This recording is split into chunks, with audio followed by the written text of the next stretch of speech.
Hello. My name, for those of you who are watching this and don't know me, is Colin Jarvis, and I am the Vice President of Stealth Belt Inc. We make ostomy support belts, and they help people like me who has an ileostomy get active again after having surgery and generally just be more comfortable. I wear mine like 24/7. I am also a very avid long distance runner. I really enjoy the training and just going out and running a lot. I ran in college is a big part of who I am, and I just generally love it. And right now it's currently, what's the date?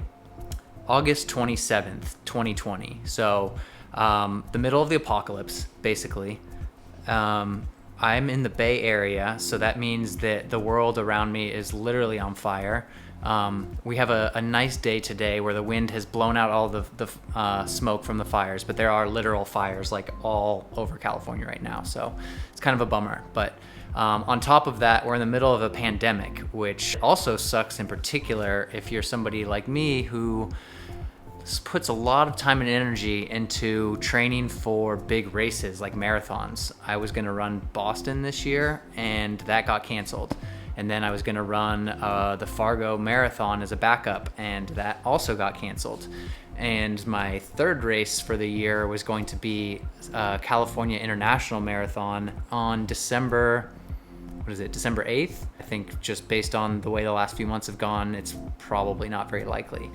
So that leaves me in this kind of weird spot I don't really know what I'm working towards. And I think part of what I have always liked about the training process is that I put a very distinct goal out in front of me, and then I kind of build backwards from that point to where I am, and I check off all the things, and I know that if I do all of these things along that path, that I will have a good result at the end, or at least in practice or in theory that that's how it should happen. And it usually kind of works out that way. Now that there's not really a race, I've found it kind of challenging to stay as motivated to go through the motions with my training. I'm sure that pretty much everybody has their own version of that happening right now. I think generally just the motivation to do anything extracurricular is low because it's so difficult and there's just less reason to do it. But the reason I'm making this video, and hopefully a series of videos like this, is to give myself some motivation, but then also maybe help motivate some other people to get a little creative with what they're doing during this time, and just also share what it's like to have an ostomy and be an endurance athlete, because I think even if you're not an endurance athlete, if you have an ostomy, there's probably a lot that you can learn from the things that I have to do to perform at a fairly high level, like hydration and a lot of core strength, preventing hernias, how to keep a bag on when you're a profuse sweater like I am. I sweat like crazy. It's like ridiculous. I blame my dad for that. He wrings his shirt out after he runs. He could like fill up a Gatorade bottle with wringing out his shirt. As the years have gone by, my sweat has gotten closer and closer to that point. So I imagine I'll probably be filling up Gatorade bottles at some point in my future as well. Yeah. So, a little rundown of what I'm thinking. What I'm ultimately going to be training for is something completely different and new and a little bit outside of my comfort zone. So right now, because of the pandemic, there are some interesting and different types of events going on.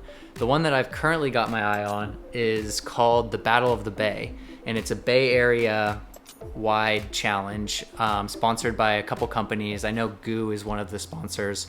I'm not going to say the others because I don't actually know, but the challenge is at different parts around the bay. They've picked out these really well-known trail courses, anywhere from like 10 to 35 miles long, and everybody who signs up for this challenge through Strava runs it, gets it on their GPS, and then submits it.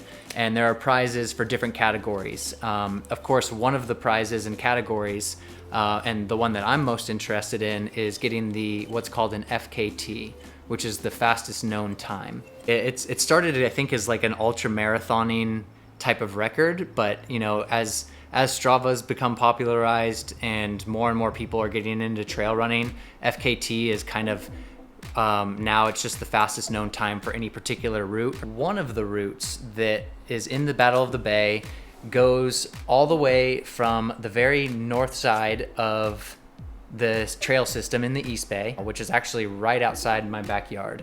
I can basically get there in less than half a mile. And then it goes down the trail system 32 miles roughly, maybe 33, not sure, all the way to the other end, the south part of this like really great trail system of trails. And it goes through like rolling hills.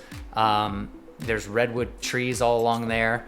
I've run these trails, put in probably 15 to 20,000 miles over the last decade. So I know them pretty well.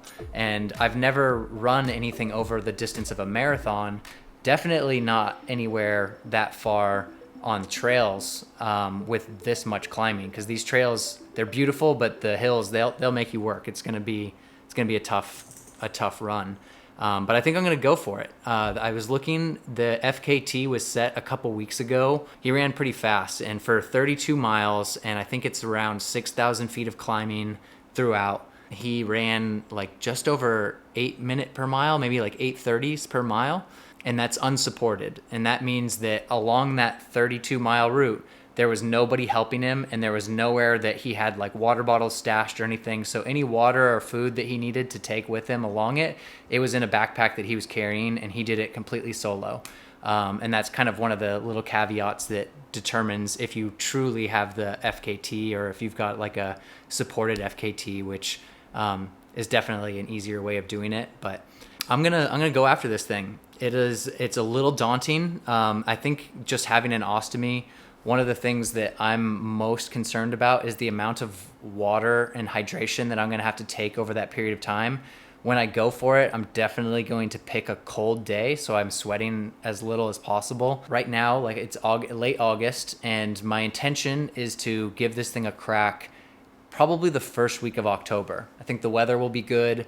That'll give me enough time between now and then to kind of dial in on my nutrition and my hydration, and of course scout out the course. I've done a bunch of runs along a lot of these trails, so I know most of them, but I need to know how to link them together so that when I do it and game day comes up, I don't take a wrong turn, because it'd just be so tragic to be like 24 miles in, realize that I've taken a wrong turn, and then just like have that all thrown out the window. That would be very sad. I'd be sad.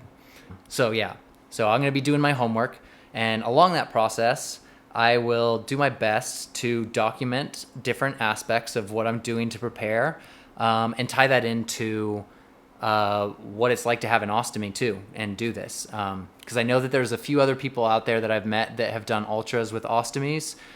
So I know that it's possible, but I've never done it. And I'm also going into it with the